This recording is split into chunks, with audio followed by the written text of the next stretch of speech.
अस्सलाम वालेकुम दोस्तों, पाकिस्तान बा मुकाबला ऑस्ट्रेलिया पहला टेस्ट मैच का पहला दिन आज खेला जा रहा है।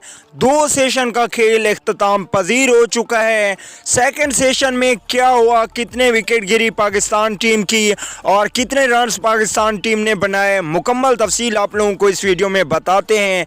पाकिस्तान टीम ने टॉस जीतकर पहले बैटिंग का फैसला किया। पहले सेशन पाकिस्तान के लिए बेहतरीन रहा, जिसमें पाकिस्तान ने 57 रन बनाए और पाकिस्तान का कोई भी खिलाड़ी आउट नहीं हुआ। उसके बाद सेकंड सेशन में पाकिस्तान टीम की गिनती शुरू हो गई।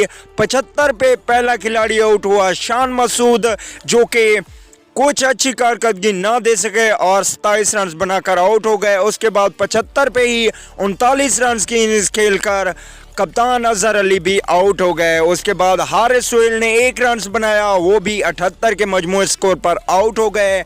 उसके बाद आने वाले बैट्समैन बाबर आजम ने भी कोई अच्छी कारकर्दगी नहीं दिखाई और वो भी 1 रन बनाकर स्लिप में कैच दे बैठे और आउट हो गए। उसके बाद मोहम्मद रिजवान और असद शफीक अच्छी बैटिंग कर रहे हैं, इस वक्त क्रीज पर मौजूद हैं और पाकिस्तान का 5वां आउट होने वाला बैट्समैन इफ्तिखार अहमद था, जिन्होंने 7 रन बनाए और वो भी आउट हो गए। पाकिस्तान के इस वक्त 5 खिलाड़ी आउट हैं और पाकिस्तान टीम का स्कोर 125 है। 52 ओवर्स का खेल इख्तिताम पजीर हो चुका है। अभी भी 38 ओवर का खेल बाकी है आज के दिन का और उम्मीद करते हैं कि पाकिस्तान टीम आज का खेल इख्तिताम पजीर तक आउट नहीं होगी। अगली वीडियो तक के लिए इजाज़त दीजिए। आला निगहबान।